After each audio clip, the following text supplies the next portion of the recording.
Situation report. Beware. Crypto scams, Forex, and miners. This situation report is prepared for you, um, you like myself, to spare you something that I have gone through. This situation report pertaining to crypto and scams is legitimate. I can personally attest to it. Call it a testimony and experience, or whatever you like to call it. I am trying to spare those of you who may see this video something that I experienced. So let's get started here. I'm going to talk about a little bit about investment and investment facts. This two things here is the gist of everything I have to say. First, investments, crypto investments can be profitable. That goes without saying, especially in today's digital society. Crypto investment scams can be costly. Anything that separates you from your money is costly. Fact. You should never invest more than you can lose or afford to be scammed from you. Everything I'm saying to you is not from the perspective that I am an expert on investment, crypto, or anything else. It is from my personal experience and what I have experienced. It is not financial advice. However, I am sharing some wisdom that if you will incline your ear to what I have to say, you may not be so easily separated from your money, especially by scammers. Moving along. Investigation before investment. You want to make sure that you take the time to investigate whatever it is that you are considering investing your money in.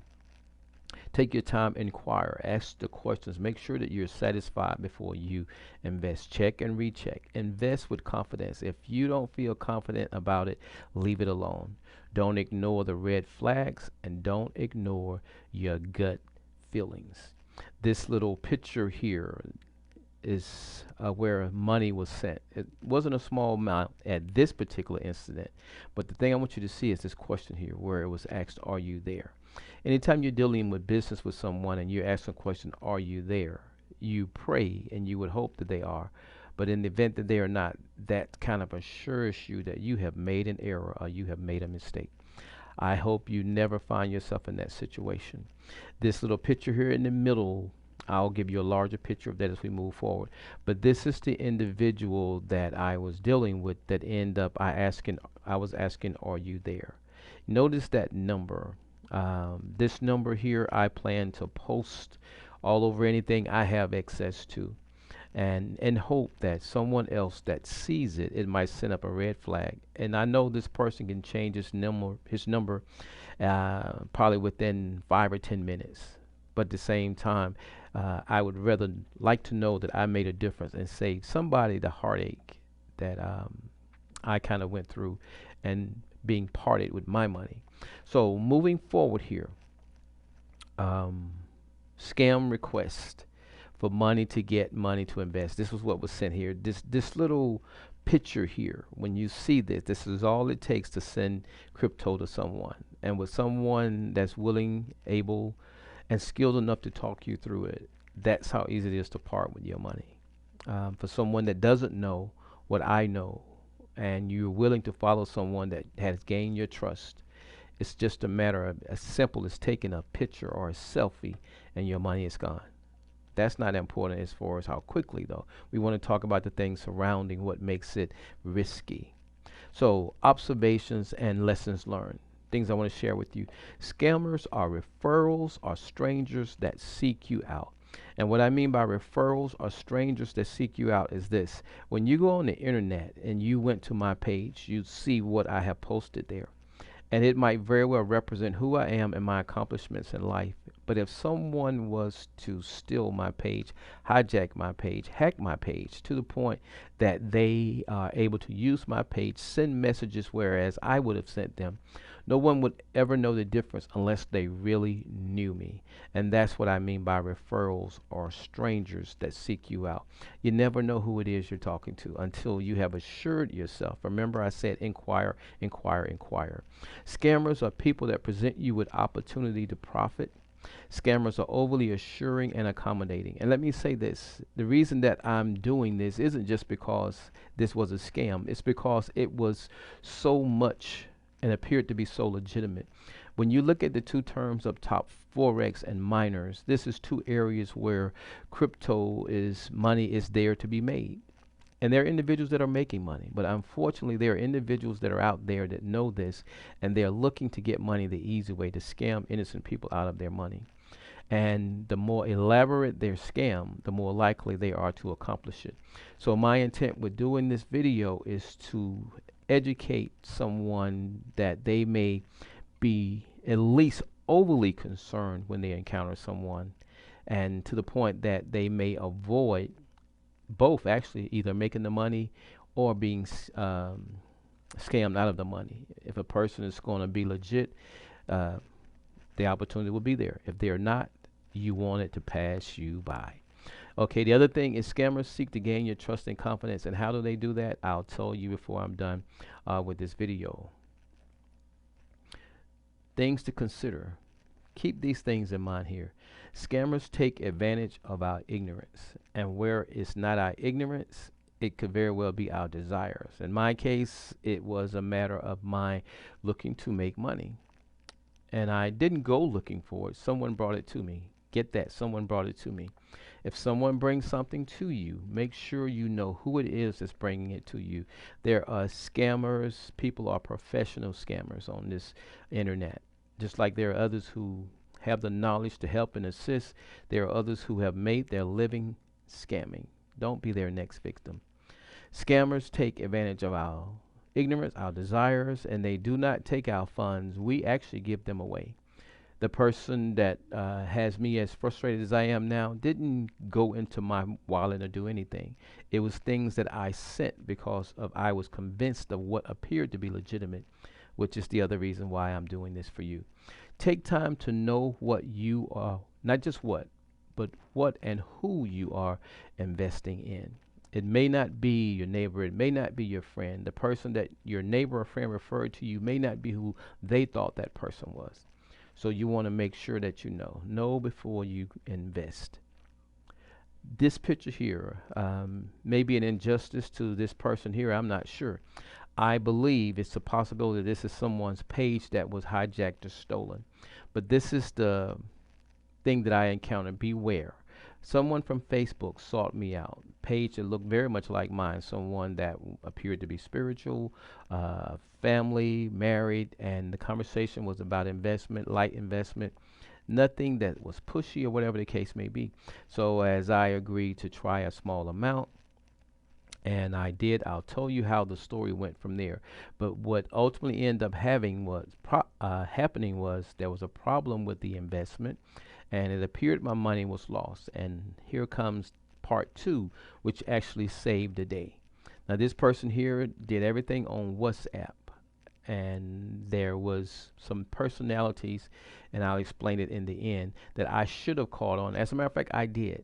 Remember I told you to trust your gut feelings?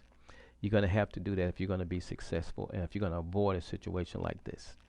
Be overly concerned, be overly careful. Again, this is the person here. The name was Gina Johnson. And that site, every time I look on there, because I did befriend the person is still using that page. It is on as much, if not more, than I am. So I want to make my friends aware, because if you look on my page and you see this person as a friend, there's a certain credibility that comes along with that. People like this go about befriending you. They will, in this instance, possibly steal your page and go out and take advantage of your friends. And they do so, as I found out, without any conscience whatsoever. So beware of that particular picture there, Gina Johnson. If you happen to see that page, or that person happens to approach you, or you have a friend that is anywhere in a situation near what I am describing, they may already be in a predicament or compromise. The other thing is you want to be aware of is individuals like this on WhatsApp. You know, whether a person text you and they want to talk, be it Facebook Messenger, WhatsApp, all those are legitimate things. It wasn't anything that was illegitimate with the applications of the software used. It was the people. So this is where you have to beware. Now, notice WhatsApp is legitimate. It's a secure form of communication, something I use, have plenty of friends on WhatsApp. But as I went forward with this is what these individuals, these were the tricks and devices that they use. They use Facebook. This is where I was sought out sought out as an investor to scam. This person legitimately sought me out, shared information with me that sounded legitimate and under proper circumstances is legitimate. It's just that this was the wrong person to do that particular business with. So Facebook was used to seek me out. Blockchain was used to create an initial Bitcoin wallet. Now I had a wallet of my own, and the reason I used the wallet suggested was I didn't want anyone having access to my wallet. So when I went to use the wallet, they did, which was another should have been a red flag, but it wasn't because I felt that I was being cautious. I felt I was outthinking this person, but really in reality I was not. So when they gave me that wallet to create, as I created that wallet and I used a small amount to place in that wallet to fund it, I attempted to go back in and the wallet would not open. Now that I'm believing was a part of the scam, the fact that the wallet did not open. So what happened at that point was person A introduced me to the second person. Remember, this is two people, at least two people. And the person that I was introduced to actually was able to recover my funds from that wallet. Now, get that, no one ever recovers anything from Bitcoin, but because this was so elaborate, supposedly I had invested the funds or sent them, and this was a miner who actually mined my funds. So, in essence, the funds were supposedly still in the mining process, and the person was able to regain my funds and place them in my BitPay wallet, which is seemingly the preferred wallet for what these individuals were doing. So with all this going on, there was a potential loss, there was a miraculous recovery, and a gain of a certain level of confidence. So here we are now in BitPay, and the BitPay wallet was, when the funds were placed there, it was placed in what was called a mining wallet, and I was able to see the funds add up and increase at the same percentages that was told to me. The problem came in was when I attempted to remove the funds, and when I attempted to remove the funds, all of a sudden it was a matter of actually they transferred them, but then it was you got to pay a fee, there's a minor fee. So they started using the term mining, which is what my money was supposed to be doing, to charge me a fee as a miner to get it back. And I knew at that point that the red flag had actually gone up. And as I attempted to use reverse psychology trying to get my money, none of that worked. I even went so far with this because I wanted to be 100% sure that it was a scam. And then when I got to that point, I saw and realized that during that process, it wasn't one individual that I was dealing with. I saw some different personalities. So keep this in mind. These type individuals, they work as a team. There was at least three personalities that I noticed. There was one that was technical, there was one that was professional, and there was one that was rude and demanding. You know, when someone, you go into a place and they have good customer service, professionalism, that is a plus. And when you have someone that's technical, particularly when your money was supposedly lost, but they were able to regain it, that's a part of the scam. And then the other one was when these two individuals had played their role, and I'm asking about getting my money back. The individual I ended up speaking with was very rude and demanding. You got to pay this amount before you can get your funds. This is what this costs. It was just one of those things where all of a sudden you go from someone that might have been cultured to some person just outright ignorant. But nonetheless, this proved to be a bottomless money pit, and the entire time, up until I got to the third person, the rude and demanding person, these individuals presented themselves as providing me a service, a valuable service, which does deal with the internet, earning of funds on funds that I invested. And they were able to do so by creating a wallet in BitPay that looked like the funds were accumulating as it went. there was no problem with that until such time as I asked about withdrawing my funds. Now, mind you, if I had gone a year with this investing, supposedly, it would have been that much more money I would have created, or that much more I would have been expecting, or my money tied up for that long. So when I did ask for it, it wasn't an attempt to get what I could, but apparently the person saw what I saw or knew what I saw, and to this point, I have yet to regain my money. I did tell you about a slide that where there was a particular question that I asked, and I don't want you all to be in this predicament.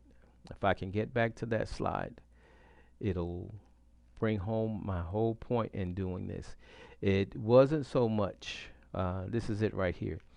This words here, are you there? When it gets to a point where someone has milked you dry of what they feel they can get out of you, and they cut ties, on the internet, it's almost impossible to get anything back. My hope in doing this was to help someone avoid finding themselves in this scenario. And if you happen to know, run into either one of these two individuals, I would appreciate it if you would kind of let me know, even just to be able to tell them what I thought might be the only compensation that there will be for that. I'm not sure, but as I move forward, it left me with, as you can see, troubled. And until such time as I'm at peace with it, I will do whatever I can to expose opportunities and people of this nature. My name is Jamie Eatman. You can, wherever you find this video, hopefully I'll have some information or a link you can reach me at if you have any questions concerning a situation like this or think you might be in one. Hopefully there are some alternatives that might come up, or someone might see this video and be able to advise me on. But until that time, I am a disgruntled individual that was scammed, hoping to help you to avoid being in the position that I'm in. I thank you for taking time to hear this. I pray you did, and I pray even more that you take it serious. Peace and blessings.